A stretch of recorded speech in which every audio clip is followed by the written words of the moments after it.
Hello and welcome back to ATO After the Whistle, the podcast by the Capital City Supporters Group. And it's a slightly sad but definitely very happy moment here at Capital City headquarters, as this is the last ATO After the Whistle for the 2021 season. And despite the turbulent, tipsy-turvy, up and down, all over the place, tear-filled, whether they be joyed or often rather painful moments, the last few games have had a bit more of a positive narrative to them. We're ending this season on a higher note than I think a lot of us expected, especially after coming out of the maybe 10 to 15 games after the bubble. That's not including the 8 in the bubble. We were having a little bit of a difficult time and we were very sad, and you've heard us rap on about that for quite a few episodes now. But what you get to hear here is some slight hopes and aspirations for the end of this season, what we're looking forward to in the next game, our final game, as well as overall looking back and casting our minds back to the 2021 first full inaugural season here at TD Place in Ottawa for Atletico Ottawa. Joined with me, as ever, is Johnny MacArthur. Johnny, say hello. Bonjour. Comment Bonsoir. ça va? Bien. Très bien. Okay. And that's the extent of Johnny's French until it improves, so we'll come back to that in a later episode. But also, as a special guest joining us this evening is CCSG founder, man of many mysteries and plenty of fedoras, consistently behind the scenes until this weekend, really, when he decided to make his grand entrance quite literally on centre stage as he stood in the middle of the pitch with the Capital City Supporters Group Player of the Season, Malcolm Shaw, as he was awarded a golden scarf. It's the one, the only Mr. Daniel Duff. How's it going? It's Monday, so I've got the Monday energy, but I'm feeling pretty good. It was a wonderful weekend, and bittersweet, as you mentioned, last game in the dub for the season. But that we're not finished at all. We've got so much to do as a supporters group, and happy to mention and talk about that tonight as well. Smashing stuff. So we're going to go through a bit of a usual kind of format, in the sense that Johnny and I are going to be chatting about what we saw at the game. My experience was a little different. I'll dive into that as well a little bit later on too. But all in all, it's going to run down in that sense, and then we're going to bring Dan in to talk about a little bit of the overview for Capital City throughout the season. I will get your thoughts and queries on the game as well as we go along, Dan, and then obviously at the end we'll cast our eyes forward to see what remains for Capital City in the last 2 weeks now without a game, bizarrely, because who on earth did that schedule? It's a weird one. one. York play 3 more times this season. It's a weird one. And we have one game. It's especially after this season where we've been playing a game like almost every 4 or 5 days for a few months now, and now it's 2 weeks. It's you can see why all of the sort of, obviously everyone was saying farewell to the fans because it was the last home game, but like everyone has this feeling that it's like farewell for the season as if it's over because it's so long until the last game. It's ridiculous.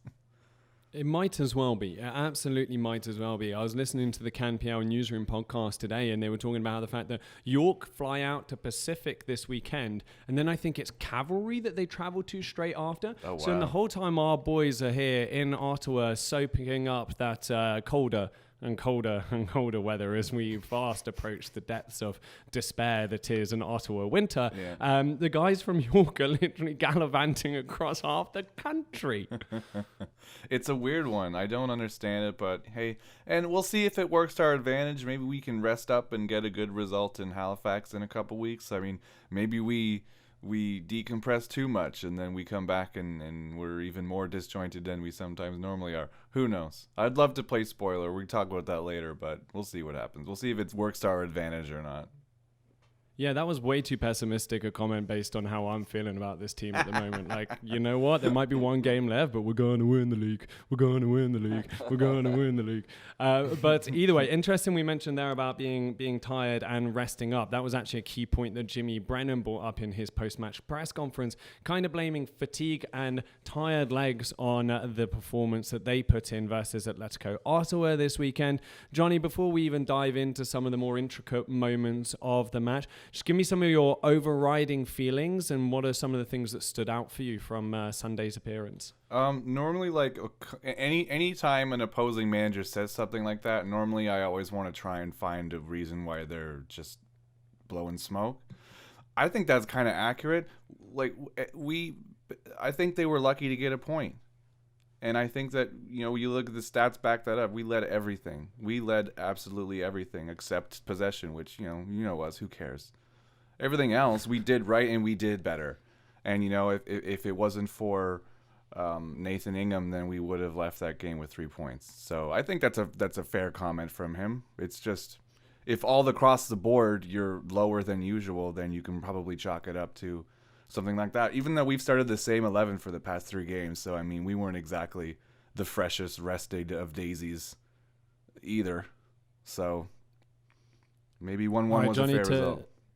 To give it into a bit more of a broken down form, hit me with like 3 key points that you took away from Sunday's performance. Performance. I think we're continuing on the right path for the end of this season. Obviously, the past few games have been better. Our new system, things are working, and we're on the right path. Basically, it's nice to end the season this way and not in absolute despair. I mean, a draw at home, it's better than a loss. It's not as good as a win, but it's like positive for us, right? So, I mean, if we had gotten dismantled, then the mood would have just been awful. But a draw is good enough to be in good spirits, I think, looking towards next season. Point 2 would say that was Antoine Coupland's best performance in the red and white stripes. Hear ye, hear ye. I would agree. I would agree with that. Yeah. 100%. Yeah. I am immensely anticipating his return next season. Should it happen, I think we would be absolutely foolish not to bring him back again next season. Maybe give him some other football in the off season. I don't know. I mean. Honestly, I was, again, we'll dive into sort of what my day was like, as well as we're going to dive into what Dan's day was like. And I want to hear about yours as well, Johnny, because you were back in the capital for this one in the stadium. Sure was. But Antoine Coupland in the post-match press conference was very much touching on how happy and elated he was. He had lots of friends and family in the audience there on Sunday afternoon as well. But one of the things he touched upon, which is something we know, like you think starry-eyed 17-year-old kid, is this link with Mama Bear, which is Atletico de Madrid. And he knows that pathway is potentially open if he performs. And you mentioned there, if he comes back next season, my biggest worry now is, honestly, Atletico de Madrid watching this and seeing how much he's grown here. Mister now has trust in him. As you say, he's been thrown into that starting lineup finally over the last few games, and he's matured and gotten better game on game. We're talking 2-3 games in the space of 7 or 8 days here, and there is a notable difference in his ability on the pitch just between those. So I think it's going to be very interesting to see if Coupland's not back in the capital next year, whether he's in the capital of Spain instead. See, I feel like this is an opportunity that we sort of forget to talk about sometimes, but it's a golden opportunity for a player like him because, I mean, like you said, he started the last 3, I believe, and his rise in form in even just 3 games, I think meteoric would be the word. It was just improvement to the point where kid put in a man of the match performance yesterday, put in a team of the week performance yesterday, which I was going to say that on this podcast, even if that didn't show up in the official team of the week, but it is an official team of the week performance now. So yeah, he's a bright spot, and can't wait to watch what he does next. He's only going to get better once he gets a little more physical and a little beefs up his frame a little bit too, right? And that's something that like you said, whether he's in Madrid or Ottawa or something that he's inevitably going to end up doing. Yeah. And I believe watching him this year, and obviously the tail end of the season, so we can get our youth minutes in.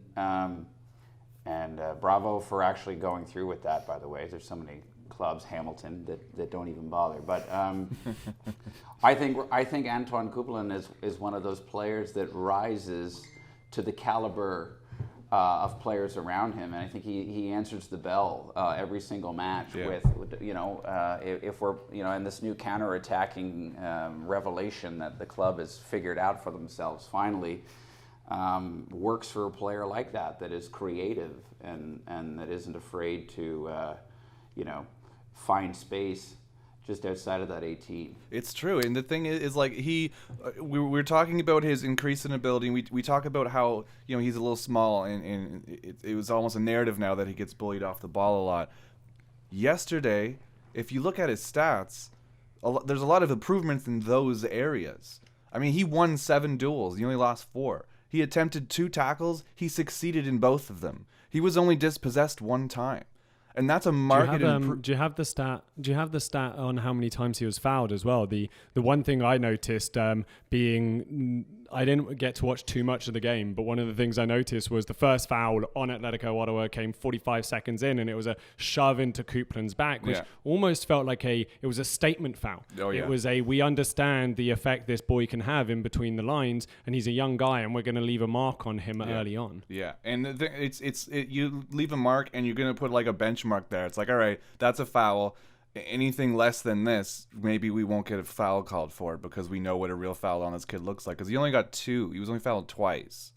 But, I mean, the official amount of times that the stats say Antoine Coupland was fouled is never really an accurate number anyways. So, they love not calling fouls on this kid because he's a little guy. So they're like, no, get up. Yeah, and like I also think the narrative about his strength is actually a little bit skewed. I think he's actually, for a 17-year-old and playing in actually what is a rather physical league, ask any of the Spanish boys who joined up this year and asked them what they thought about the physicality of the Canadian Premier League and how much of a shock maybe that was to their system. And by the way, I hope that's also something that the higher-ups, both here in the likes of Fernando Lopez, as well as going back to Spain and looking at the people who make the decisions into which players do come to Ottawa, come over to play in the Canadian Premier League, realize that maybe not every single player that we want to send over who's technically gifted in some aspect is going to thrive here. And I hope that does come into their equation. Yeah. But going back to the Coupland point, I actually think he's stronger than a lot of people give him credit for. And I actually think he holds his own in a very physical league. Yes, he gets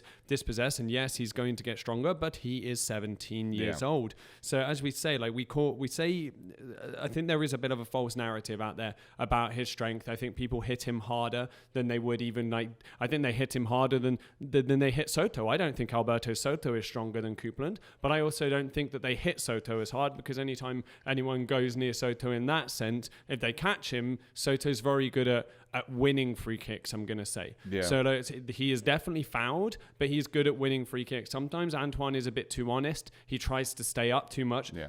Which actually, I have a point about that. I was watching some of the stuff back yesterday, and there was a Malcolm Shaw chance on the 11th minute where he goes in, he's one-on-one on the edge of the 6-yard area. And by the way, like when we talk about Malcolm Shaw, I'm going to deflect over to Malcolm Shaw here for a minute.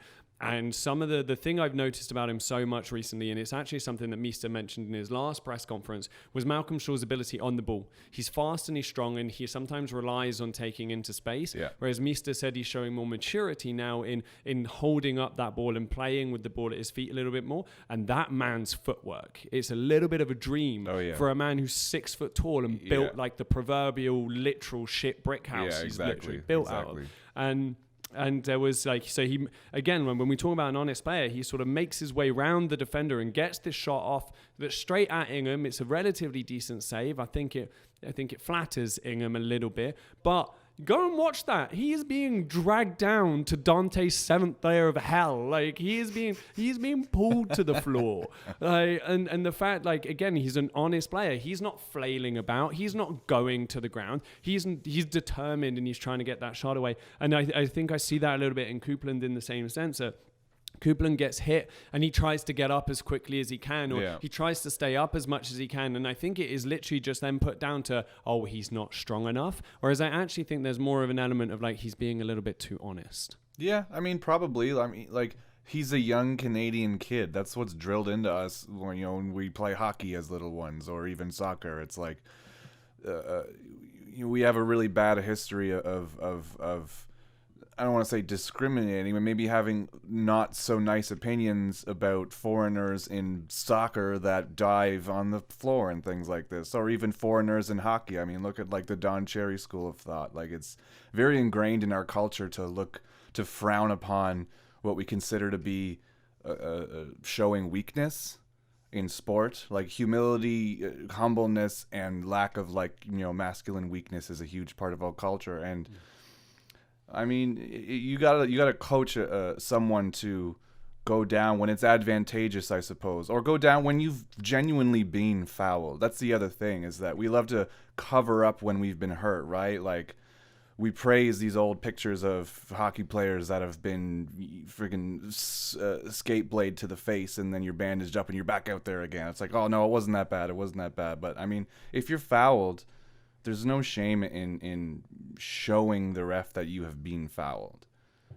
No, and like there is a fine line between that, right? And that's where we struggle sometimes. The honesty of trying to play on versus the sort of what's the phrase I'm looking for? The deceptiveness of quite literally gaining an advantage from when there isn't a foul. Dan, I think that we can all agree on the point in theory about the fact that some players are honest and don't get as many fouls as they want, and some players are too dishonest and get more than perhaps you would. But like in terms of the Coupland train of thought here, I mean, I kind of threw it out there that I think it's a bit of a false narrative. What's your view on it?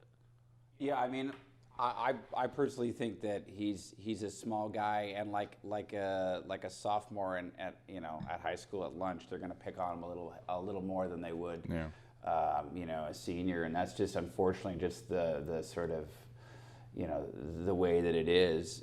I want to sort of touch on is as being Zach Verhoeven's biggest fan in the city, I have to add him to that list of maybe being a little bit too honest. I mean, it seems like every time, I mean, he's immensely fast, immensely creative, and the amount of PKs that could be awarded to us when there's a defender that can't even touch him, yanking on his shirt or tripping him up. I'd love to, I'd kind of like to see Zach draw a couple of fouls and stuff like that. So I mean, maybe it's just I don't know if it's I don't know what the answer is, but I think there is a maturity of the game where you have to utilize things to your advantage. I think it's very important when you're playing in a league as physical as this, with referees that are as, quite frankly, inexperienced as the ones that there are running the show. Use those things to your advantage.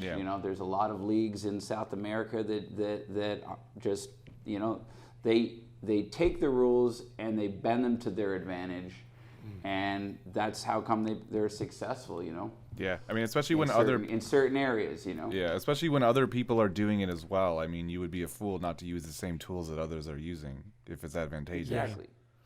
Yeah, and I think Zach Verhoeven's a very interesting one, and I feel like we do talk about him every week, but we will come back to him in just a second. Before we move away from Coupland, though, we got a couple of other bits and bobs that we haven't even spoken about here. We're 15 minutes into the podcast, and Antoine Coupland scored his first ever goal at TD Place, competitive goal at TD Place in front of 40 plus friends and family. I'm going to go around the room. We're going to start with you, Johnny. What was that moment like for you in the stands when he's one of our own put that ball, albeit off a very big deflection, into the back of the net? Yeah, I mean, the chant was probably more stoked than the goal, because I didn't even realize it was his goal at first. I thought that was going to go down as an OG. I was like, man, that what kind of a deflection like that is? I mean, credit to him, that run that cut in to get on the left and then fire that shot off was fantastic. I mean, it wasn't a fluke. There's nothing flukish about that goal. It's just funny how like big of a deflection it was, and it really shows how Ingham was caught on the wrong foot. You know what I mean? But they all count. They all count, and the fact that it was on target before it got deflected means that the young lad gets his first goal at home and runs right past his sister into the arms of Brian Wright one more time. There is an absolutely gorgeous photo, isn't there, at the back of Coupland and big brother Brian Wright, just looking as happy as one could possibly be, ready to embrace him. There it is. I mean, there's always these talks about bromances. I think Chris Minella on the live interview we did on Capital City Supporters Group YouTube, you can go back and find that video at any point. We had a great little one-on-one chat with him a few weeks ago, and he was asked in the Q&A section at the end who was the biggest bromance on the team, and he did say Brian and Dylan, but I think we've had some other conversations in the Discord chatting about this, and Brian and Antoine has to be up there, though I think we sort of settled on the fact that Dylan and Brian have bromance, whereas Brian and Antoine have the big brother little brother Absolutely, thing, right? Yeah, for sure. I mean, it's like Brian literally reposted like a story on Instagram today calling him his little brother. Like that's their relationship. Someone had said that they read in some article that when they were in the bubble or when we were in the island games last year, that Brian was the one that was making sure Antoine was doing his homework.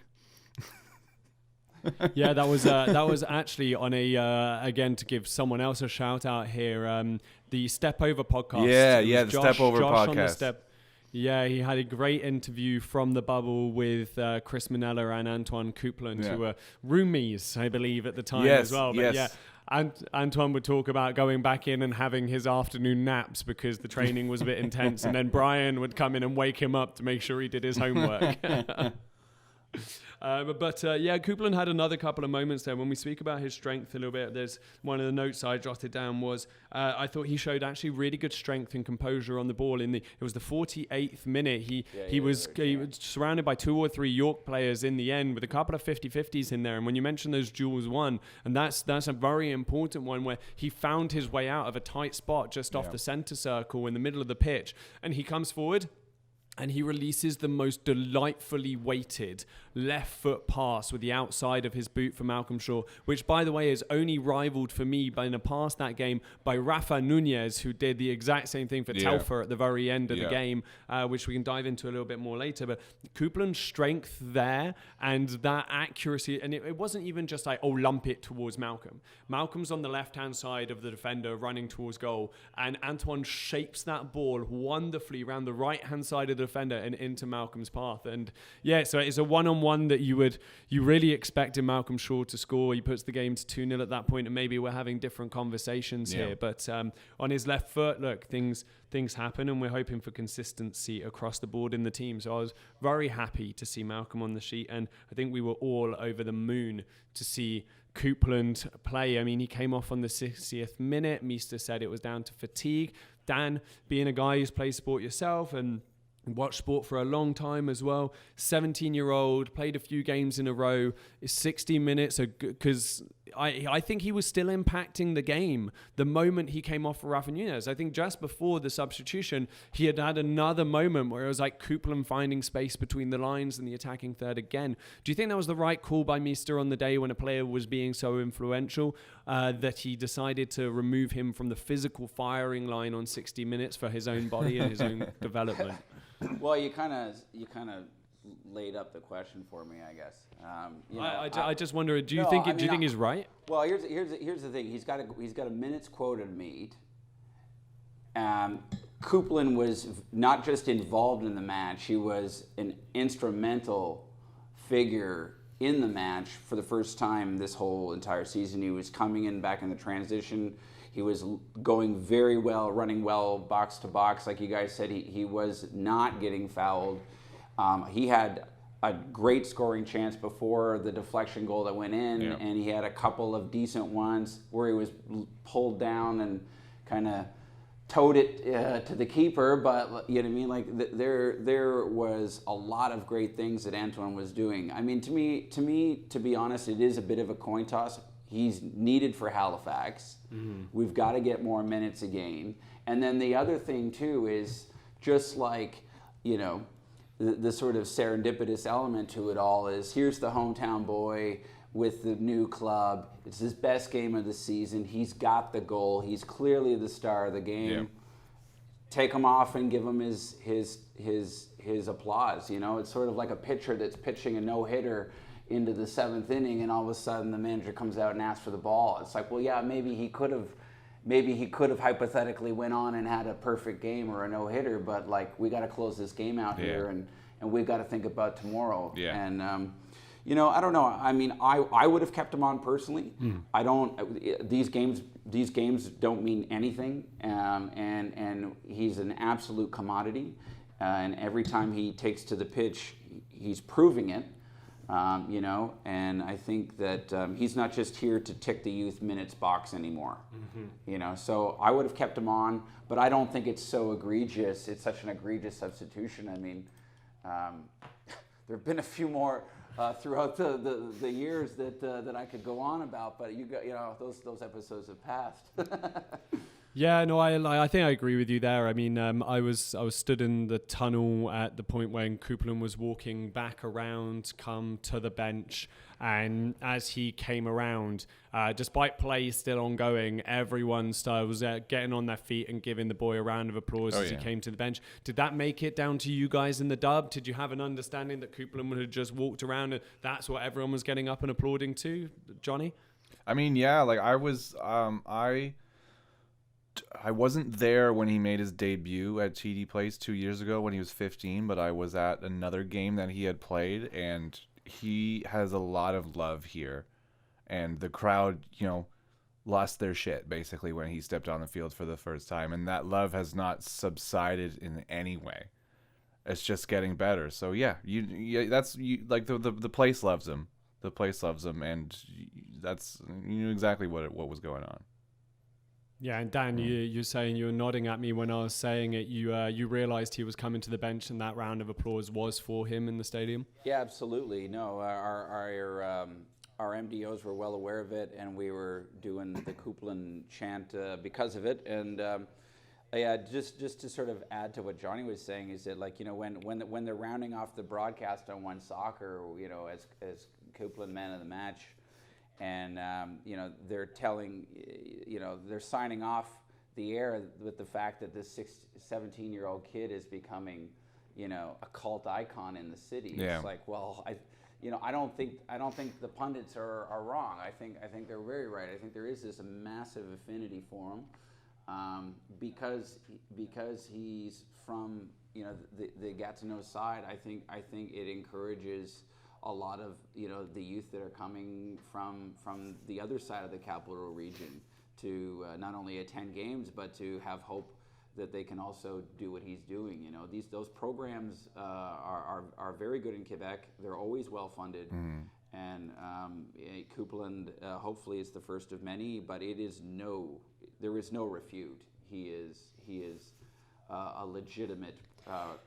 Somebody called him the prodigy, and we had fun with it with some of our comms this year. But I think it's legitimate, and let's keep him here. And if he's not gonna be here, let's buy him a return flight from Madrid. Well, the thing is, he's really holding up his end of the bargain, right? I know when we first signed him to Atletico, a lot of people are like, oh, even when he got signed to Fury, it was a gimmick signing. It was just signing a local kid to get people to come out, and it was like a PR move.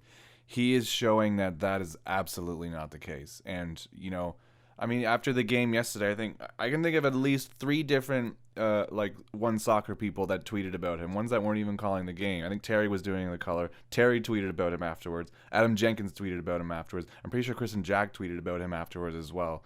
Like, he's making waves. The potential is there. It's being hit, and people are taking notice. Most definitely. And like, he got 1 goal yesterday, as we said. He could have had a second goal. Ryan Telfer, who I actually want to get onto in just a second, had like a big driving run through the middle of the park, and he actually had a few of those with glimpses of the kind of animosity Telfer can bring. Like, I stood next to him for the first time, and he's not as tall or as broad as I maybe thought he was, but when you watch him on the broadcast, and even all of a sudden when you see him on the pitch, he's one of these players where where you say the camera adds 10 pounds, like even just like standing on the sidelines, Telfer, from the guy he is in the tunnel to the guy he is on the pitch, it looks like he's like Popeye who just ate his spinach. All of a sudden he looks 3 times the size, this scary mean machine, and I think that's his real forte, that's his real skill, being able to channel that into these very direct powerful, fast runs. We saw them a couple of times, and I've watched it a couple of times, and I know it requires another movement for the ball onto the right foot, but I really think he should be sliding Coupland in instead of playing that ball out to Soto, who then, by the way, I think Alberto Soto does a fantastic job to leave the defender for dead before finding Coupland, who again, to like compliment him here, makes a lovely movement from the goal line where he was expecting the first ball to come back onto the edge of the 6-yard area to actually be in a position to receive it. Does he get the right contact? No. Does it go straight at Ingham? Yes. Is it a save? Does it again chalk down to a what if? But I feel like Telfer should be releasing him through the center. Do you remember that? I do remember that, and it was infuriating because it's such an easy decision that should have been made. And I mean, you're right. What the decision ended up happening, Antoine's response to that situation, to actually get that shot off on his weak foot, was very mature, very aware, like almost a veteran move to be ready to get that shot off, because it basically just bounced to him. But it shouldn't have been there in the front. He should have gotten that ball 5 seconds earlier and then just slotted it right into far post with his left foot. He might not even have had to take another touch. But if he did, he would have had the time because he's by himself. Yeah, and I don't want to be too critical about one pass. I mean, I'm an Arsenal those fan, things and happen, there was a right? time. I look at things, and there's like a few players I could criticize for passes in the last couple of weeks. I can criticize Coupland for a couple. There was one where on his left foot he had a chance to play this floated ball over to Alberto Soto, who was making a run and would have been clean in on goal, but Coupland hesitated with that pass and then turned the other way to try and put Zach Verhoeven in. We lost the ball, and you see an exasperated player, as you would be. Of course you would be. So I'm not trying to be too harsh on that one pass. No. But what I want, Dan, because you're here as well, I want to ask you about Ryan Telfer in general. He's a man who's had a topsy-turvy season with us. Obviously missed a huge portion of the bubble because he was off on international duty. Not that we covered ourselves in any glory whether he would have been there or not. He finally comes back. He bags a goal in a defeat against Halifax away from home. And then obviously he has that moment that has become the most iconic photo of Atletico Ottawa's not just season, but like history, short history, but history at this point, as he's flipping the bird to someone. I'm still going to say it's João Morelli because J wow, as Gareth Wheeler would say, deserves it. And yes, that is said with an incredible undertone of bitterness, which if João Morelli played in our team, I would adore him and buy his jersey tomorrow. But beyond the point, Dan, Ryan Telfer, what have you made? What is the issue? Is it literally just that he is probably the best player on the team on his day and therefore cannot be left out of the lineup, but he's checked out? Like, what's up with him? Well, he reminds his what you were talking about earlier is stature. Ryan Telfer has stature on the pitch and over the ball, regardless of his physical demeanor. I mean, he is very, very aggressive. Yeah, and nor do I think he's a lanky dude. I just think he looks bigger on the pitch. But I think his presence and his persona over the ball are even bigger than that. And personality adds to it almost. And I think his reputation precedes him in a lot of ways. And I think he's an immensely gifted footballer that knows how to be physical. When he needs to be, but unfortunately, I think that a lot of the scouting report has been out on Ryan very early, in the sense that all you have to do is get him angry, and he doesn't stick to the game plan. Yeah. I mean, I'm not going to turn this into an HBO boxing special, but I'm a massive boxing fan, and when you have somebody that is immensely gifted, immensely skilled, they have to stick to a game plan. No matter what the other person does, you have to stick to the game plan, because the second you don't, you become vulnerable and you open yourself up and you can be defeated. Well, to me, it's a similar thing that's happened this year. I think people have really figured out how to get under his skin. I think he is not satisfied with the level of officiating. I mean, that's a big club that he belongs to in that regard. But I do believe that I think that's it. I mean, I think he's a tremendous attribute to have in any lineup.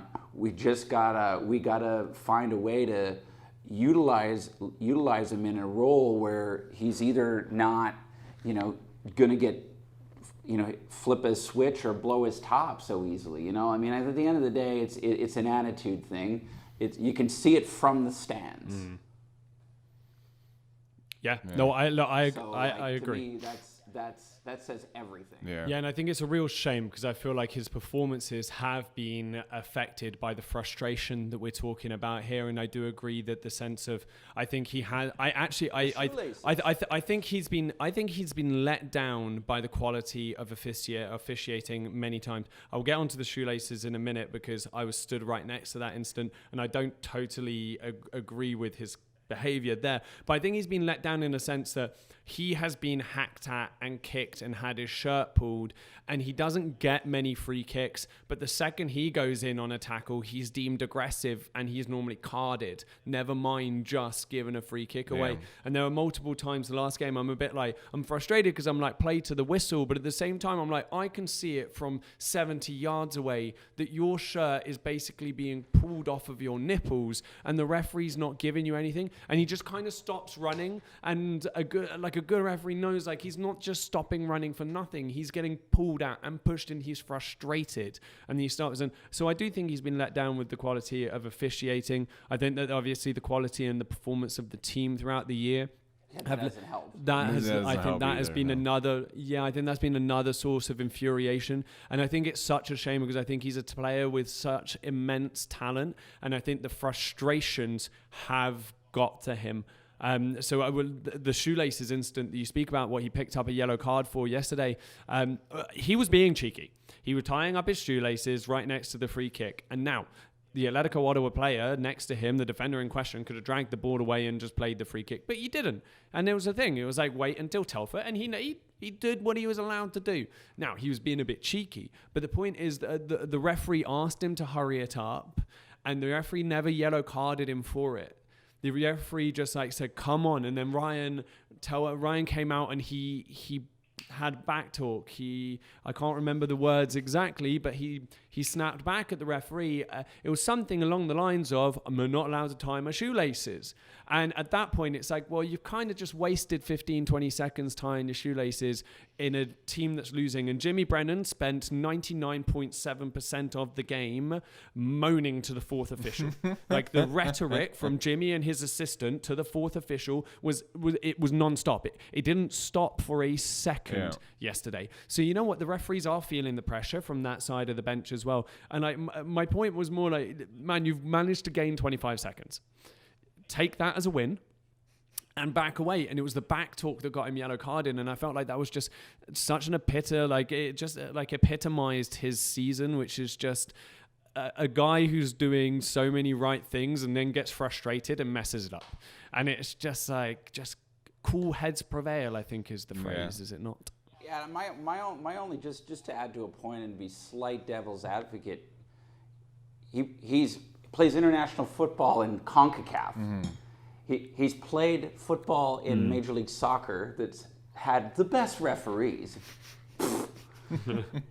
And in his last 2 years, he's played in the Canadian Premier League. So he's been through this drive-through before. Yeah.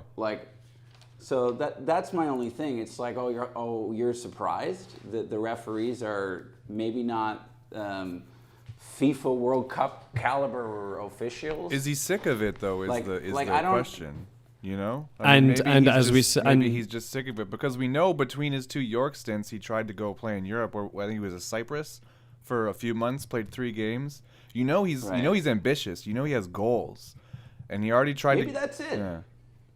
Maybe that is it. I mean, I'm in his camp. If that's it, right? As a fan, I'm sick of these ridiculous officiatings. I mean, I know you've got an agenda here. No, absolutely. On the podcast, but it's just sort of like if this league is going to grow and become what it can, you can't have we have to invest in the officiating. We have to get our officials.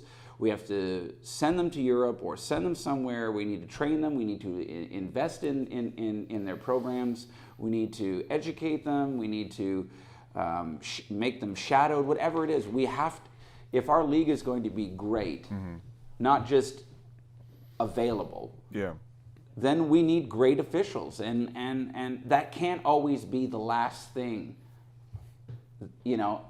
that they focus on, that CONCACAF focuses on, or that CSA focuses on. What do you make of that, Johnny? Well, I mean, we can always say that, it's a development league and the refs are developing too, and, give it a few years and it's going to get better. But you're right. It can't always be the last horse that crosses the finish line. I mean, it's an area that needs to be improved, and it needs investment now. I mean, obviously, all of our referees are assigned by CSA, and so that's an area that CSA needs to improve. It's the quality of our refereeing here. Which, that's fine. It could get better, and it should get better, but we should really see some sort of concrete steps into making that a reality, because it's sorely needed. Yeah, and to play devil's advocate, I do actually think that towards the tail end of this season, the quality of refereeing has improved a bit. I think we had our game against who was our last home game before York. Pardon me. Valor, yeah. Valor, our 2-0 win against Valor. Not a single yellow card was handed out in that game. I think there were some challenges that could have merited a yellow card, but the referee had made an early decision that, you were going to have to actually hack someone to get yellow carded in this game, and I think he was very fair in that sense, and he wasn't just giving he wasn't even giving blatant free kicks, and one of the elements of officiating we really haven't touched upon, especially in a league that doesn't have the use of VAR, and I've not touched in on this at all season because it never even crossed my mind until I was down on pitch side yesterday. The quality of the lines people, because there was a couple of women who did it yesterday, but the quality of the assistant referees who were doing the touch lines, and the number of times we've been offside, and I've been like, how can we be offside? And I've watched it back, and I was like, we're offside. And I think in a league, think about the EPL, think about any league with VAR at the moment, and how much they struggle with these millimeter decisions. I think all in all, I think the quality of the refereeing down the touch lines in terms of making those calls and keeping an eye on the last defenders. Yes, there's a couple that maybe were wrong across the season, but I think all in all, I think they have actually done a splendid job. And I just wanted to bring that up because we're on refereeing, and it's something I noticed yesterday, and I don't think I've not thought about the people running the lines once this season. Don't know about you guys. No, I think out of a box of crackers, they might have a few broken ones, but other than that, it's been pretty good. I do think that it's hard to have a grievance with a line call. Yeah, unless it's so, And that's just it. Is I don't know if I can remember one big, infamously bad offside call this season. And that's a good thing. I mean, I think there might have been one that we called. We were called offside even though the players started in our own half. So it wasn't that they saw the line wrong; it's that they weren't paying attention to a part of the rule. But it wasn't a big deal anyways. But I can't really remember any terrible offside call that I have a huge grievance with. Yeah, that's the silver lining right there. Yeah, right. It's the glass half full this evening, gentlemen. And speaking of glass half full, I want to talk about club leading 5 assists, 3 in his last 2 games, Monsieur Zachary Verhoeven.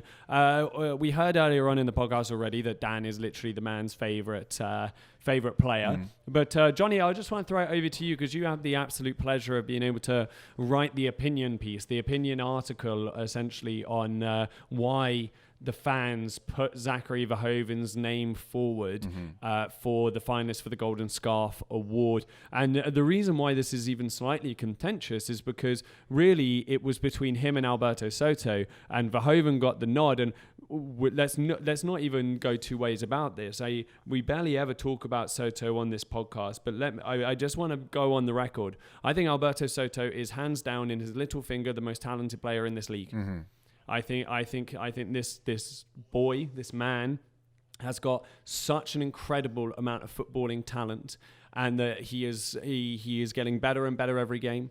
He is being utilized in positions that are maybe different. He's not getting the same kind of protection he would get in another league, and he is also getting hit a lot more than he would tend to get hit. So, look, we don't talk about Soto very much, but I just want to go on the record to just say I actually think he's an absolutely fabulous footballer. But Verhoeven tipped him on the fan thing. So, Johnny, Zachary Verhoeven, in general, why do you love him and what do you think of his performance yesterday? Well, I mean, I think what people need to get about the Golden Scarf Award is that it's a fans' player of the season. It's not necessarily everyone picking who they think is the most talented or who has performed the best over the season. It's the fans' player of the season, and Zach is just one of those guys that every second of every game he's giving it 1,010%. And this past week, these past few games, I mean, his form has upticked at the end of the season like crazy as well. He's really just he has to be one of the first names on the team sheet. It does. He's played himself into that starting 11. I think if I remember correctly, at the beginning of the season, he had started on the bench a few times because Acosta plays that right back position, right? And when we switched to a back three, we really started playing towards his strengths. Maybe he didn't fit a back four as well, and that's why he wasn't making it into the starting 11. But ever since we switched, he really can just run up and down that wing without a care in the world, and play with the sort of I want to call it like an innocence, like just a creative, like not childlike, but just like a kid that isn't rigidly tied down to a system. I mean, if we were playing a really rigid system, we would have had more than 3 crosses yesterday. But we didn't have more than 3. We had 3, and they had 20. When he got the ball, he more often than not chose to take on a defender and cut in and try and get a good pass and play through the middle. That's a thing that we've been doing more and more lately. We're not that team that brings it to the byline and then hits a ball in. So he's an extremely creative player. He approaches his position in an extremely interesting, creative way, and he really lets his flair speak for itself. And I think a lot of Canadian players, we don't, it's the typical North American thing where the Canadian players are your ham and eggs players, as Tony Poulos would say it, and your foreign players are your twinkly toe players. That's not the case. The pineapple you put on the side. Yeah, exactly. But Dan, Johnny's touching on it there, and I think work rate is something that's undeniable when it comes to Zach Verhoeven. I know obviously you've been an outspoken fan of Zachary Verhoeven throughout the season. What have you made of his growth? Because Johnny makes a very interesting point there, and it's something we discussed in the last podcast, that there is definitely an element of this system change that has benefited him and that suits him as a player. But what have you made of his growth over the course of the season? Well, it's very interesting because I'll take that and sort of twist it a little bit. I think Zach Verhoeven came to this team with everything that he possesses today. I think there isn't a player on the side that's worked harder to get into that starting 11 than Zach Verhoeven. There isn't a more complete two-way player on the side that comes into the rush, does box-to-box football, tackles, assists, and the creativity that you talk about is intuitive. It's natural. It's not a skill set. It's a natural creativity that when you have a winger in a position that has speed and that type of creativity, they are a serrated asset. Like you can put them, they can do some serious damage to a counter-attacking side. And like you mentioned, once we decided that we were going to actually utilize our talent as a counter-attacking side and not play this, lob-in, sleepover type of football, a player like that becomes even more dangerous because now you have creativity. There's a lot of open space that happens, as everybody knows, with counterattacking football. And Zach is the type of player, and is as young as he is, as creative as he is, he can do half the pitch on his own. So I just think that that is an absolutely instrumental player for a team that is so top heavy. And when we counterattack or we want to be a possession-based team against Calgary, then he can wear different shoes. He can be more of a defensive midfielder, or fullback. But like, I don't know. I just think that he's a complete player. He's a grit player. And to use your hockey analogy, like he is like a Theo Fleury type of footballer. Yeah. Like you were talking about earlier about players that, you know, maybe they're too honest. And like I said earlier, I think we can add Zach to that list too. I think he is tough. I think he's a small guy, but he's tough.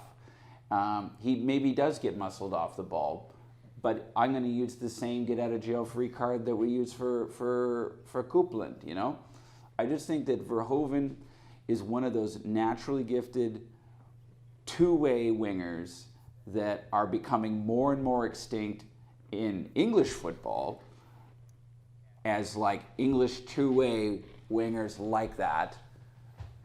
You know, you see it. I mean, I watch a lot of Dutch football because I'm crazy, but like I see it in Dutch football all the time. Like that's an Ajax special. You know, I love seeing it in our Canadian Premier League. Yeah. There's not too many players that have his pace, his natural creativity, and when you have a team like ours, like I said, that's top heavy with Shaw up there that can fight for space, has the clinical ability to finish with one touch. I mean, that's a great combination, man. I'm gonna flip this on its head for a second, and despite the fact that I've got his biggest fan and the chap who wrote the lovely article about him, I'm gonna provide some, in my opinion, productive criticism. I think the something that you phrased there, Dan, like really kind of just sparked it in my mind. I asked you the question about growth because I was interested to hear what your thoughts were on how he's progressed this season. And I actually very much agree with you in the sense that I think he is essentially the same player we had at the start of the season. I now just think his attributes are being used in the correct sense. Yeah. And now he is getting some consistency. But here's the caveat. He is only now getting some consistency. And a little bit like the way I would say Malcolm Shaw had that one-on-one yesterday and he didn't finish it on his left foot because now he is finally getting some consistency in front of goal again. I think Zach is now at the point where he now needs to start growing off this consistency he's getting. And I'm just going to add to it in a sec because you used the word intuition. And I think intuition is the perfect word to describe the way in which Zachary Verhoeven plays football. He, and this is actually going to be a criticism, he already knows what he's going to do. He has the picture in his mind. So at the moment, I just find like he doesn't adapt enough to situations. He gets into a position, he gets that ball on the right wing, and you know what? He does it enough times that, you know what, like you do something well in a different way enough times, it's bound to hit the right position at some point. But there was a couple of chances that I noticed during the game against York. There was one where the ball comes out wide to him and Malcolm Shaw makes a feint to the back post and a dart to the near post. And if Zach flashes that ball across the 6-yard area, that's a tap in for Malcolm Shaw. All he has to do is make good contact, keep that on target and try and not hit Ingham. But Zach doesn't. I felt like, and I just didn't think the head was there because the intuition was cut inside, as Johnny was saying, and look for something maybe a little bit more creative at that point. I feel like he has the picture in his head and that picture is a good picture. He has got very good intuition, but now he's starting to play more regular football. He now needs to start making the decision where do I go with my intuition and where do I let the situation that's developing in front of me actually dictate what I need to do. And it's a very, very difficult balance and you're not going to get it right every time. There's another example in the second half where he takes the ball to the byline. He could have cut back to Coupland on the edge of the area a little bit earlier, but I think he just had this thought in his head already, beat this guy for speed, get to the byline, drag it back. It's not a bad idea. It's not a bad idea at all. I think, and I said I started this with criticism, and I think I wanted to name it as productive criticism because I think he is in a very good position. He has incredible attributes already, and I actually don't think there's anything terribly wrong with the way he's playing. I just want to see the next element of his development, the next element of his growth deciding between that natural intuition, which is very good, and also taking more into consideration the exact positioning of the play. Because that cutback was wonderful. There were 3 players in the box and it didn't go to any of them. And when you have 3 players in the box, it's not good enough at the highest level to just make the move to cut back. You now have to be aiming for a body. It's, again, to bring it back to Arsenal because I'm an idiot who likes Arsenal. We were speaking about Amsterdam over here. Theo Walcott. One of his biggest criticism was the sheer speed he had and the intuition, the fact that he could just bomb and he could do it and he'd whip a ball in. And like the criticism that came to Walcott was like, well, now you've done that. Now we know you've got that talent. Now it's about that composure in that split second of making the perfect decision. It's not the right decision. It's not the good decision. It's the perfect decision. And that for me is just the next step of the growth of an immensely talented and an immensely exciting player that hopefully we'll see on the books next year. What is important to know? It's like the old saying, it's better to have it and not need it than need it and not have it. I mean, like I said earlier, Zach he already has all the tools in the Swiss Army knife, and like you said, I believe that type of growth can happen with good coaching. To be like, you've got some great skills here. Less is more in this situation. Let's get, like you said, let's get the perfect pass in before the beautiful play. Let's get the quality possession than the fancy pace. You can't teach players the type of intuitive football that he already possesses. You can put them in any clinic or send them anywhere on the planet. If they don't, you can't make a diamond, right? So at the end of the day, it's like he has all the tools that he needs. He's still a young player. He's still a relatively small player. If he was slightly bigger, he might be over in Europe. And I believe that he possesses those qualities. And I think with the appropriate coaching where someone sees and is utilizing him going, now I'm utilizing a player to their best of their ability. Let's get them to raise to the performance of the play or the match or the opposition or whatever. And like you said, if it's a straight pass and not a 2 or 3 extra steps, that comes from experience. And if you have to fight to get in a starting lineup when you're brought here for minutes, then you're already behind the 8 ball. Yeah.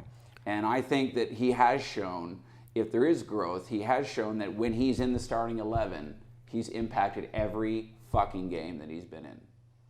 No, I agree. And I think an actually not too dissimilar point could be made about Dylan Powley in goal. There again, when Zachary Verhoeven was brought as a fringe player from out west, Edmonton let go of Dylan Powley as the second goalkeeper. And we threw Dylan Powley into his first, in Canada at the very least. I know he has some time over in Sweden as well, but his first position as a number 1 goalkeeper. And you can see as the season's gone on, he's become safer in goal. The number of crosses he claimed yesterday. Johnny, you mentioned earlier about those 20 odd crosses that York put into the box, but the number of times Dylan Powley rose above the players and collected that ball, and I just feel like he's another one of those players. It's just like he needed more minutes on the pitch, and as the season's gone on, he's got better and he's got better. And I think the same point about Zachary Verhoeven, he just needs more minutes on the pitch at this point. Johnny, I always throw to you in this podcast, and this is, by the way, going to be a bit of a longer one because there's 3 of us and it's the final one. So we're going in. I got loads of stuff to talk about. But Johnny, you're my kind of stats guy. We have been setting up recently as a bit more of a counter-attacking team. Yeah. But what was really interesting yesterday is that our starting possession point was not too dissimilar to York's, was it? Talk us through that, because we've also got, I believe, a record-breaking number of shots in XG. So can you take us through some of the fancy stats you got in front of us and what they kind of tell us about the game yesterday? So I'm sure in our existence we've probably underperformed our expected goals before. It happens to every team. I don't know if we've ever underperformed our expected goals to the point where we were expected to score 3.09 of them and we only scored 1. And that was just like, if you told me that 3 weeks ago, I would have called you crazy. We don't do that. We don't. When we scored 3 goals, I'm pretty sure our XG was like just under 1. Like, we overperform. We don't underperform it like that. We had 7 shots on target. They had 2. You know, we had a 0.15 XG per shot. They had 0.07. They had 20 crosses, like I said. We had 3. You know, we won 53.7% of duels. Other than the fact that we had less possession than them, we led every single thing else. Our average shot distance was well inside the box, same way it normally is. That could be another thing we look at maybe. A lot of teams that we play, their average shot distance is outside the box. And you have to think that maybe in a league like this, some teams with their shot counts are just play the, shoot on sight card, because we're not playing against Jan Oblaks and Manuel Neuers here, you know what I mean? It's like, why don't we just test them from distance if we can't get close enough? But we like to get close, even though because we counterattack like that. We work our way into the box, and then we get shots from in close. But yeah, our possession start height, 33 meters. Theirs was 34.6 meters. I don't think we've ever actually been that even on that stat before. Normally we're a little bit further back there, and normally they're a hell of a lot further forward. I think when we played Forge, they were almost at the halfway line for their average possession state. That's a really interesting one, Johnny, because that not only shows, especially with that's a great comparison with Forge, because what that kind of shows you there isn't, especially you were saying, did York have more possession than us yesterday? Yeah. Is that what that was? So, especially with those factors taken into consideration as well, the fact that the starting possession is the same means that we did a very good job at breaking up their attacks long before they got to our box. Well, 34 meters, so a couple of meters, 10 odd meters outside of our penalty area. We were very good at cutting their attacks down there. But them starting at 34 meters also means that a lot of our counterattacks were very productive in getting our way all the way down the pitch, which is, as you just mentioned there, something we were unable to do against Forge. So it just so there was a solid defensive display as well as a very productive counterattacking play. And I mean, that defensive solidity is something that this change in system has just been everything for us. These past few games have been a revelation for these stats that we're leading, and even if we've only got we've got 2 wins out of it, we got the win again. Well, that's not the shake a stick out. That's 2/5 of our wins this season have been since we've changed this formation. I think it was two wins, 2 draws, and a loss since the change in formation. And I mean it's almost like, man, why didn't we think of this 2 months ago? This obviously was the answer. I mean, it takes time to perfect what kind of team that you're going to be. But I look at these stats and I'm like, man, this is a team that next season, even if with this roster playing this system, the amount of more points we would have gained this season than the ones that we had would have been ridiculous. We would have been a completely different team. And the fact that we only and I think there are some comments directed towards the people who make the decisions at this point. So obviously, in this case, it is the coach. But one of the things you got to consider as well, like Meester is a young coach, and he was trying to persevere with a formation.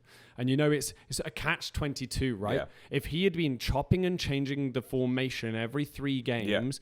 We would have been like, what on earth is this guy doing? Instead, we don't have an identity. He's the Tinker Man. Why don't we try and keep with something? Yeah. Exactly. But instead, what he tried to do was persevere with a formation and was continuously almost like changing the personnel for it to try and fit to that formation. As you say, it came late on in the day, but then he decided to change the formation. And look, whether there was like a complete amount of, I know a 5 at the back with these players and these positions is going to work, or more, he tried 5 at the back and instantly it went, oh my God. You know when you're like playing around with a Rubik's Cube and you're like, whoa, how did I make that whole side yellow? Because you weren't like, even like, you were just like kind of doing something at this point because everything is like kind of up in flames. And I don't envy his position in the slightest. He's a young coach. He doesn't have a huge amount of experience to draw upon. He doesn't really have any experience to draw upon beforehand. So he was in like an impossible situation, which was, do I keep changing it in this way and get criticized, or do I try and persevere and try and see this philosophy come at the end? Yeah. So I think he was always held in a little bit of an impossible situation. Yeah. And obviously, considering who a mummy and daddy are, there were always certain expectations around all of this. Yeah. So look, yes, hindsight 2020 is a wonderful thing, isn't it? But I think what we can say is, how bloody great is it to see this team at the moment seemingly playing a style of football that is perfectly suited to the players we have. Yeah, especially to create 4 big chances in a game against a team that only creates 1. Like these are stats we wouldn't have been dreaming about the rest of the season. A win that we had was a win that we nicked. Now it was something that really should have been a win that, they lucked out into a draw. They pulled a Nutletti against us and then got a aftermath of a set piece goal late and then nicked the draw. Yeah, no, I think that's a very, very good point. I think it's a very good point. I think the recent victories and even the draw, as you say, the draw today are games that it's just like, that was a convincing win. Yeah. That was a convincing win. This was a draw that really should have been a win, Yeah. and they are lucky to get away with that Yeah. draw. And I think that is a great change. Dan, obviously you were in the dub, and I know that the goal went in on the 80th minute, which from my own experience, the last 10 minutes in the dub are the biggest blur in the world. Do you remember the moment the York goal went in? Could you see it from where you were? No, and the reason why I couldn't see it is we pretty much encouraged the goal to happen. We were doing the thunderclap, and the second we were finished the thunderclap, the goal went in, and then the York United family sits directly in the next section. Above you, us. Yeah, behind and above. They were giving us the gas pretty hard after that, but. We were full of so much piss and vinegar yesterday that we were willing anything to happen. Yeah. It didn't matter. We were willing goals in the net, and apparently it didn't matter who.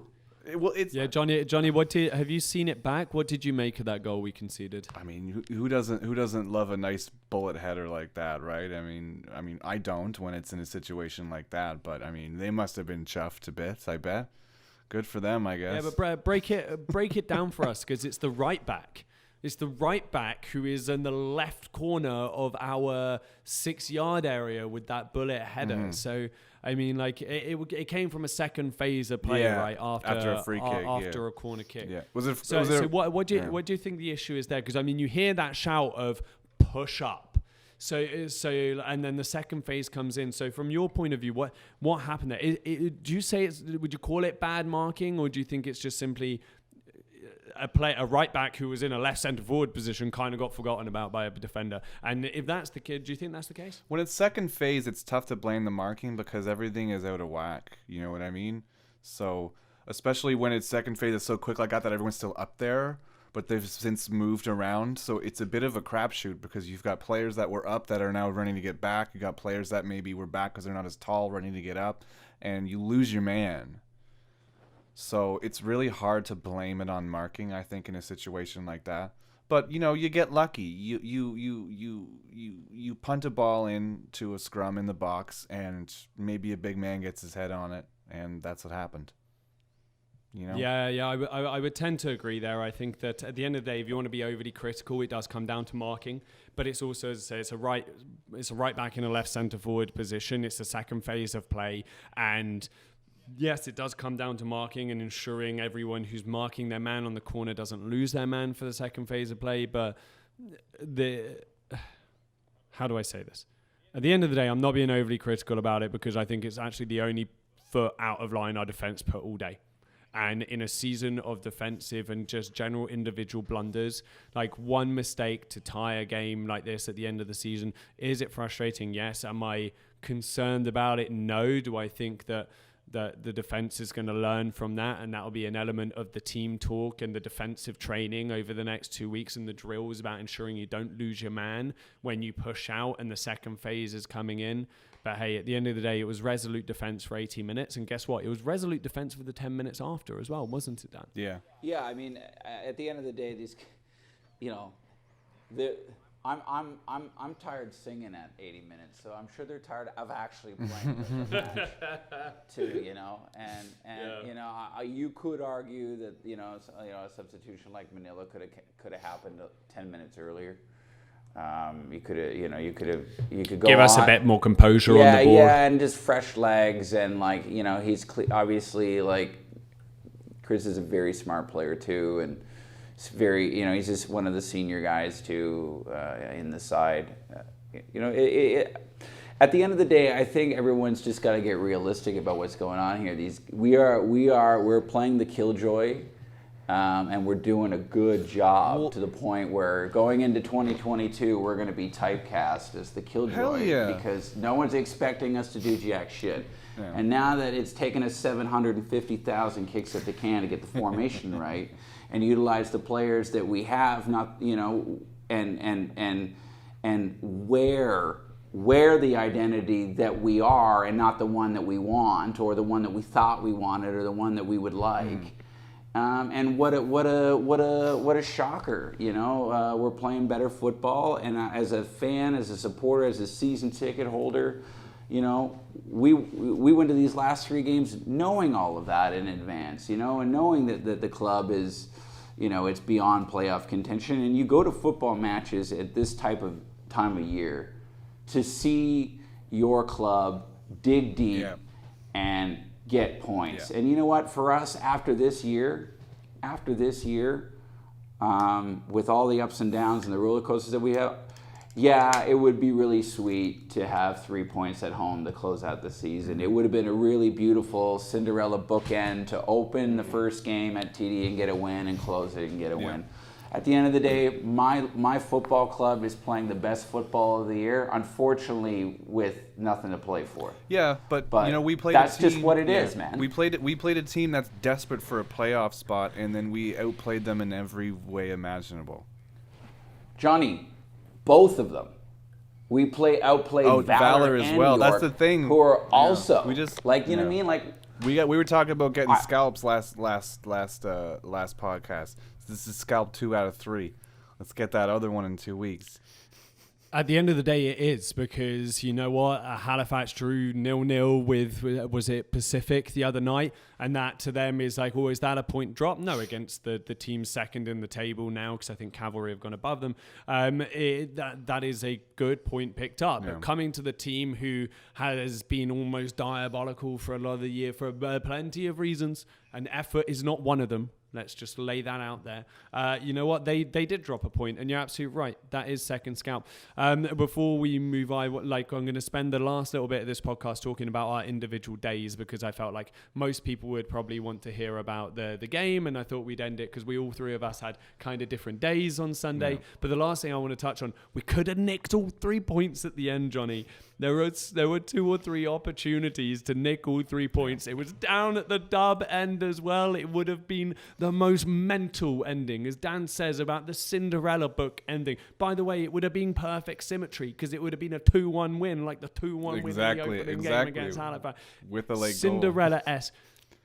And Ryan Telfer, he's put through on goal. He takes a poor touch. It comes behind him a bit. He gets a solid shot away. But again, like every single shot that day, it gravitated to the magnet that was Ingham. Yeah. I swear to God, he put a magnet in the ball. Remember the old Pro Evolution Soccer game where you could put cheat codes in? And one of them was magnet ball, and it always came back to your player. I felt like that's what the shots were going towards Ingham yesterday. But Telfer, it was a good save, and it drops on the edge of the penalty box on the left foot of Alberto Soto. Mm-hmm. Now, is there a player, never mind in the Canadian Premier, never mind at Ottawa, never mind in the Canadian Premier League, literally on earth, that you think, hey, you know what, in that position, I kind of trust more than what we've seen this guy ping in from the edge of the box this season? Yeah. No, it was rough. It was rough. The amount of chances we had at the end there, like I believed, I believed we were going to get another goal. Would you believe?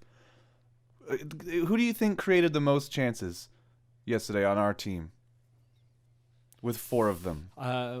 Well, now you've said this, I kind of think it's going to be an aloof answer. But honestly, I thought Coupland is one that stands above. But I actually think Alberto Soto had a phenomenal game. So I'm going to go he created 4. Rafael Nunez.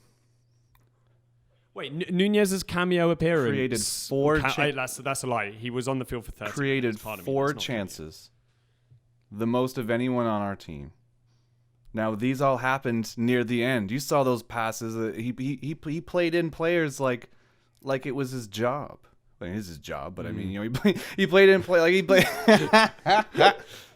I mean, he had a great cameo appearance, and that's what made me think that we really could score at the end, because the amount of breaks, the amount of chances on net that we had that we just didn't bury was rough. It was rough, especially I think in the last podcast or the one before, I called Malcolm Shaw the best finisher in the Canadian Premier League. I do still think that he is, but Nathan Ingham had played an absolute blinder yesterday. unfortunately. Yeah, absolutely had a thing to say about that comment, didn't he? Just to round off player performances there, I love hearing that little tidbit and piece of information about Rafael Nunez. I think that Rafa has had a difficult season. Again, we mentioned the physicality of this league. I think he's one of those players that has suffered coming into potentially something he maybe wasn't expecting. There's a huge language barrier for him as well. That's hopefully, again, something that the club are going to rectify next year. I really hope that they're close to identifying players they want to bring next year. I hope they're giving English lessons to them already. Yeah. I hope that if they haven't, then whilst they're here with the club next year, they're provided with English lessons whilst they're here as well. Simply for the fact that they need to be part of the cohesive unit. And you know what? I'm really happy to hear that Rafa Nunez made four chances at the end of that game, because he has, regardless of anything else you want to say about him, Nunez was at one point the only player to have played like every minute. And he was a trooper, and we relied on him heavily for such a young man in a brand new country as well. So if nothing else, if he's not back next season, I hope you can take some encouragement from the fact that even though in the face of adversity, he did himself no shame. And really, like, Johnny, fantastic little tidbit of information there at the end. All right, what I'm going to do, I'm going to go around the room, and I'm going to start with you, Johnny, because Dan's got a little bit more to say on this subject. But this was your third game at TD Place this year. First time we don't get a victory out of it. So the good luck charm is now broken. That means the next time you come in, you're due for a defeat. So I hope to never see you again. But tell me about your game day experience. There was the march beforehand. There was a meet-up at the Senate Tavern. Tell me a little bit about your game day experience and how you found the last game at TD Place for 2021 season. Well, I would say that I was a little worse for wear the day of. I think a lot of people would say the same thing. I mean, a lot of people were at the Canada game the day before. I was doing other things. My day started off with me being very upset that I completely missed apparently an absolute murder show at Old Trafford, and I didn't get to see any of this. The Egyptian king, well and truly. So get to the Senate, and I saw our roster that was going to be doing this march. Neither of you were there because you had other things to do. Christina was there. A lot of the other faithful were there, and they still really brought it. I mean, Eddie's an absolute spark plug, so there was no lack of energy there. But the march was still nice, even though like there was some tired faces, some tired people, but they really answered the call and brought it again for the last day of the season. And it was really nice to be a part of, because I wasn't at the match for the first game because I was about 10 clicks away on the 417 until about 10 minutes into the game for the first game. So this was the first march that I got to attend, and it was really great. It was really great. Fantastic. And in terms of dub atmospheres, where do you rate them on your 3? That's a tough one. I mean, they're all cool for different reasons, because I was hanging out with different people each time, and I think it was fit for a final game, especially when everyone was dealing with just the sort of fatigue from having been at the Canada game the day before. I think it was an extremely formidable showing, and it was really, really fitting of the year that had preceded it. I think that everyone did a really, really great job. The atmosphere was great. I think we've really coming into our own with what songs we like the best, and we're starting to perform a lot of them really well too. I mean, there's still some work to be done, and that work will be done over the off season. But I mean, it's really shown the improvements of the work that everyone has been putting in all season. I think really saw that reflected in the atmosphere yesterday, for sure. Fantastic. Game day experience, so like march beforehand, results, atmosphere in the Dove. Give me a rating out of 7. Out of 7? You don't get out of 10. I want it out of 7. You're allowed 1 decimal point. So out of 7, it's 7 out of 7. It's always 7 out of 7. It's great. It's the best atmosphere in the league. What can I say? This is wonderful. Hey, all right, Philip DeSantos. I might misquote you if you're not too careful. Let's open that can of worms. No, I don't want to do that. Dan, I'm gonna throw the floor back to yourself because you had an incredibly exciting day, as I mentioned in my overly elaborate introduction, which occurred well over an hour ago now, where I said that you quite literally took center stage as you came off from behind the curtains. Tell us about the build up to your day and how that experience was for you. I won't even say what it was about. I'll let you go. Well, I don't know how far back do you want to talk about building up the golden scarf? Matey, we're not going that far back. But we spent a month promoting the golden scarf, and have it. This is the first time. Last year we gave it to Acuna, who unfortunately due to COVID we weren't able to hand it over to him. This year was the first time we were able to do it. Our annual sort of golden scarf award, which is the Player of the Year award for the Capital City Supporters Group. How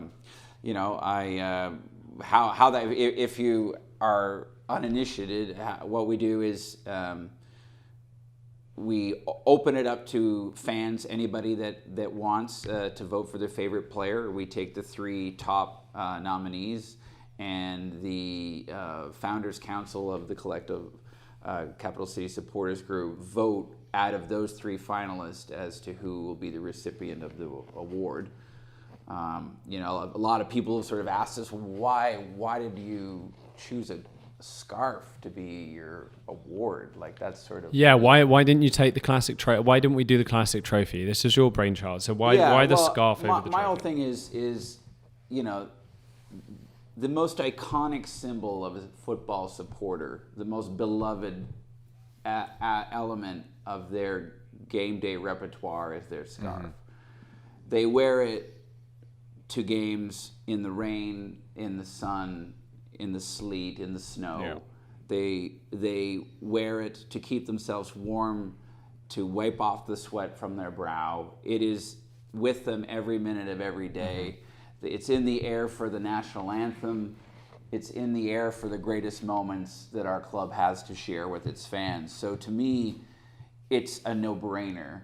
How do we take something that is so symbolic and so iconic to a supporter and give it the pageantry and the gravitas that it deserves? And it's just sort of one of those things where I thought if they can give out a blazer for a golf tournament, anything's fair game. Well, I was gonna say, if you cross it with one of the most iconic individual athlete awards in the world, then you've got a perfect combination. It's the green jacket. Yeah, and I just thought that our group is immensely creative, and doing things the way everyone expects has really not been our bag. Yeah. So it was really nice. So we were able to get onto the pitch yesterday and award Malcolm his Player of the Year award in front of all the fans. And there's a great picture of that on our Instagram and on our Twitter, as well as on our Facebook. All of those can be found at Capital City SG. Dan, carry on. Yeah, and then there's I think there's an article coming out about it from the club as well. But it's just. I'm not really the guy that likes to go on a lot of these shows and do the content and stuff like that. I'm happy behind my laptop computer, running the social media and creating all the graphics and building things behind the scenes for our members and stuff. But it was nice to just sort of be out there. I feel like the president should be the one that awards the thing, and it was unanimous. The Founders Council agreed with that. So yeah, we did have some feisty debates though, as we said. Zach was very much a fan favorite, and again, you're a little bit there's a recency bias that comes into things, and you have to very much remove yourself and be objective about things. So we did have a little bit heated debates about what's going to happen, as we know Dylan is like not only just a bloody fantastic human being and just like an utter gent in himself. But, you know, as I mentioned earlier, I think he's someone who, with the number of minutes he's played on the pitch, like there's something ridiculous, like the number 1 minutes by a goalkeeper this season, number 1 appearances by a goalkeeper this season, number 1 shots faced by. So again, like it was a feisty debate. Yeah. It was a feisty, but in the end we did come down to the fact that, again, as you mentioned, Johnny, like earlier, there was an element to the fact that we've struggled for chances created all season, hence why this XG and these number of shots we had yesterday against York was so surprising. Yet somehow in the midst of all of that, despite being played on the wing most of the time when that's not really his position, it's not even right winger, it's right midfielder, and he's asked to defend in a different way, Malcolm Shaw still hit double digits. Yeah, still hit double digits. Like, the right guy won the award. Yeah. I mean, he was on... Yeah, I mean, you're in the Golden Boot race on a team that's been the least consistent out of every team in the league. Yeah. Questionable all year long. I mean, he has been an absolute all-star if they had those in this league. And you know, if anyone from the upper brass is listening, like, open your wallets, because we want that guy back next year. We want them all back next year. We want all our finalists back next year. But it was just great to come out from behind the curtain. I'm usually play the Professor Oz, and it was just sort of nice to do that. So, you know. No, it was good. It was good. You looked mighty fine on that center stage. There's a rare photograph of Daniel Duff. Yeah. There aren't many of them in existence, but well, Thomas and Eddie, they get all the credit. Yeah, they get all the love. But really, you know, I'm doing all the work. You're the yeah. I guess that albeit it's close to 10 p.m. after this, that Daniel is going to be the one who edits this podcast. Then, yeah, cheers. Probably. But no, that was a absolutely cracking moment to have us out there. Great to have that award celebrated like on the pitch there. The funny thing is, with the day my day coincided, you handed Malcolm the scarf, and then the scarf got handed immediately to me. It went from your hand to his hand to my hand, because so my day was exciting in its own way, in the sense that media officer Michelle down at the club offered me an opportunity to take a step away from the stands and come and see a little bit more of the game day experience is like there. So I spent a lot of time in the tunnel. I spent time hunting down towels for the York players as their kit guy came out, and he was like, "Yo, we're missing 5 towels," and I was just, because I was the only one stood in the corridor at that time, and what I understood was like, oh, if you're standing around and you work for the team, it don't matter what you do, you go find the towels. Exactly. And I'm like going through this thing and like I'm looking for the kit man. I'm like, Nick, where are the towels? He just showed his experience right there. That's so funny. You know, you never stand around the crowd. No, exactly, because you're gonna get asked to do something. But no, like it was a fantastic experience, like setting up the press conferences, like going over to the York dressing room and asking Jimmy Brennan to come in for his press conference. And obviously Jimmy wants to have conversations with his players, and there's also deadlines on other ends. And I'm like, Jimmy, sorry, we've got to go. And I'm like, cool. I've been here for 3 minutes and I've pissed off Jimmy Brennan. Get in. I'm like, great. Like now I've got to go piss off Meester too. Fantastic. And I was like, oh yeah, media relations. This is fucking fun. It's more like media make sure the relations don't die. Yeah, exactly. But it was great. So I spent a lot of the time, like I think I spent like maybe 30-40 minutes of the game like working things behind the scenes, and unable to like watch a big chunk of it. But the bits I did see was stood in the tunnel, and I got to see this experience again of like what most fans who sit in that area see, that interaction between the players. As I mentioned, Malcolm comes off with his scarf and he hands it to me, so I'm straight into the Atletico dressing room going, where's Malcolm's locker? And I'm hanging up the scarf in his locker. But no, it was a really interesting way to see game day, something that, you know, like especially like on actual game day, like I've done stadium tours, I've seen the inside of stadiums, I've seen the inside of TD before, but seeing some like sheer professionals at work, seeing sort of the back end of the organization, and Meester tapped me on the bottom, so I'm never watching that. Oh my goodness, that butt cheek. You got that attaboy? Yeah. You got that attaboy? I brought him over to his press conference and he said, thank you, Thomas, and gave me a good old It must have been a pity at a boy, but it still counts. It still counts as one. Right? Hey, I came to get him, so you know what? I think he was proud of me. Job done, Tom. Well done. Yeah, absolutely. But no, like, look, at the end of the day, I love being a supporter. It was just very fun to go and see a different experience. And yeah, like, or the only thing, like, the big thing I'll take away from that is that, like, Atletico Ottawa have got like they've got a dedicated team behind the scenes. This club has struggled this year, but as any club would, being founded in a pandemic and kind of feeling their way through the dark and trying to do things despite the adversity. We remember they don't have the infrastructure that was set up prior to the pandemic like all these other clubs. Yeah, all these other clubs are adapting to the pandemic, but these guys are literally thrown into it in a pandemic. So yeah, you know what? There's a dedicated team, and I'm super excited to see what these guys do. If I can think of, if there's one club in the league that's prepared to overcome their shortcomings, it's us. You know, it's one team that has the team, that has the infrastructure, that has the drive, that to really sort of correct the problems that we've been facing. Then it's definitely ours. For sure. All right, we're definitely coming to the tail end here. The only way I'm going to wrap this up quickly is Johnny, give us a little insight into your life. I know we've got a couple of weeks until the final game, where we face Halifax on the 7th of November. But what are your plans to make your way through the dark, disgusting, depressing elements of winter as we desperately await a new season of football? Well, I'm going to be just refreshing Instagram pages and transfer market pages, and it's silly season is about to begin, baby. It's almost as fun as the regular season. So absolutely, and on that element there, make sure you come and try and join us on Discord. We got a Capital City Discord for members as well. Head to our website, capitalcitysupporters.com. Sign up to be a member. It's still free at the moment. You get the newsletter, you get access to the Discord where we can have conversations about transfers, as Johnny mentioned just there, as we've got a couple of dedicated members who like going hunting on the deep, dark elements of the internet to find out who liked whose Instagram page at what date, to maybe think like whether maybe perhaps they might come to the club in the near, potential, long, short-term futures, which is essentially what the conversations are. So they sound incredibly dull, but they're actually super fun if you're geeky about football. So do come and join on that element. Well, Johnny, we're going to do a goodbye in just a second, but Daniel, we've got a couple of weeks until the end of the season, and we've got a big thing coming up as we did last year as well, and then some off-season plans. So let the listeners know what CCSG has got going on, and I know I've mentioned a couple of bits and bobs, but how people can get implicated with us.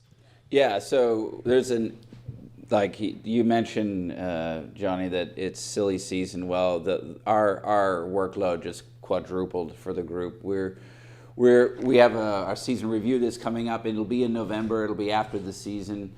It'll be live on YouTube. Stay tuned for when the date will actually be. It will be bigger and better, like they all are.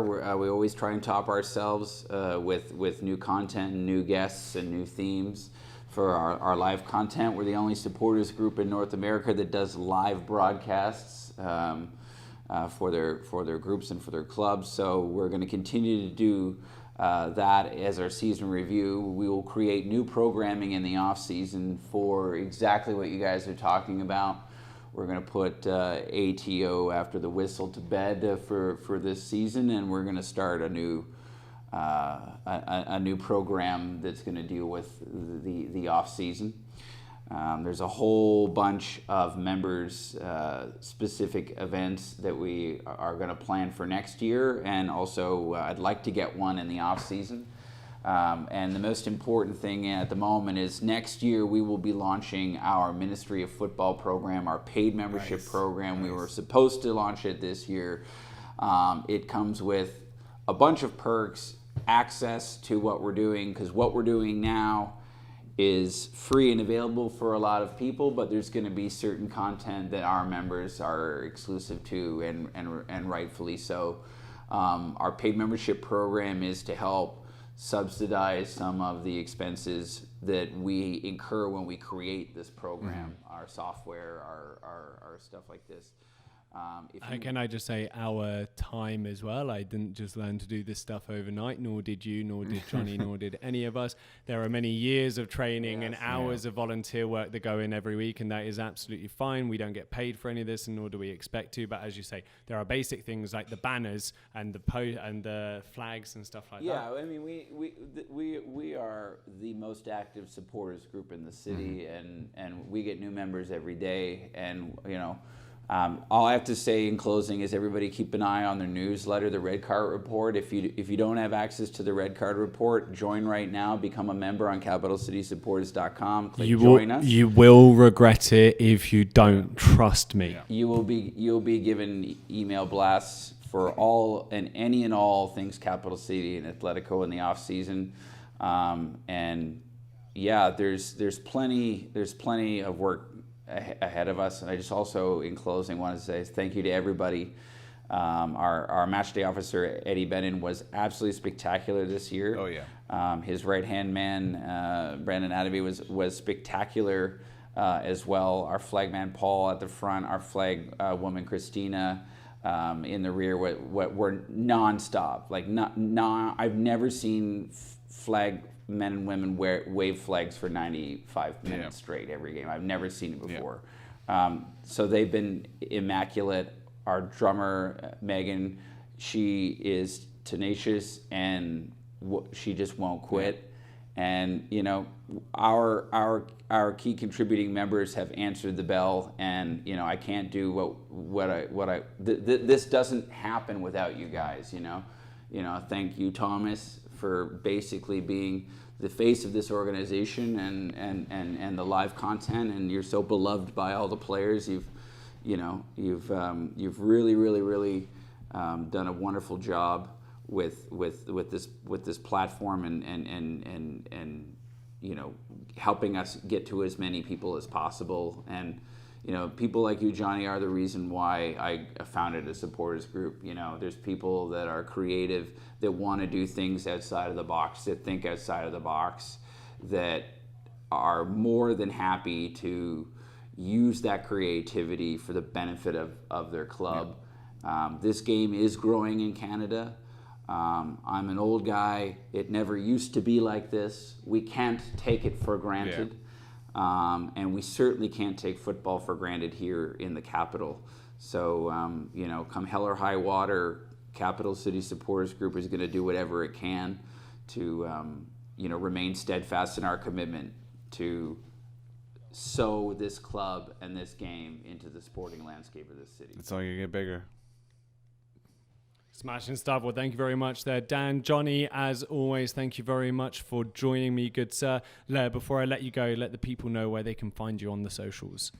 Well, I'm on the @Jawneigh, JAWNEIGH. You make me say that every episode because it sounds dumb, and I'm embarrassed to say it.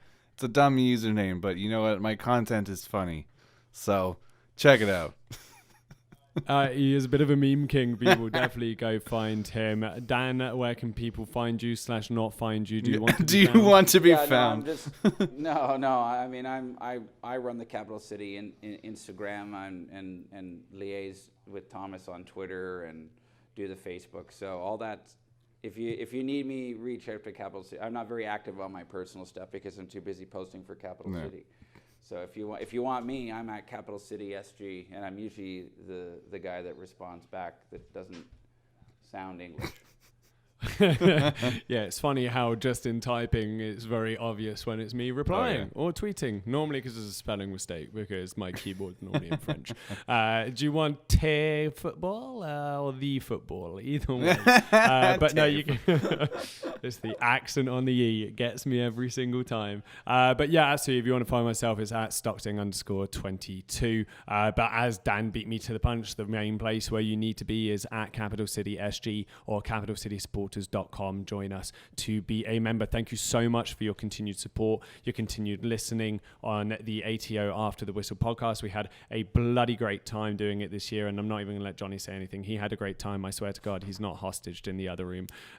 We've got 2 thumbs up. It's absolutely great.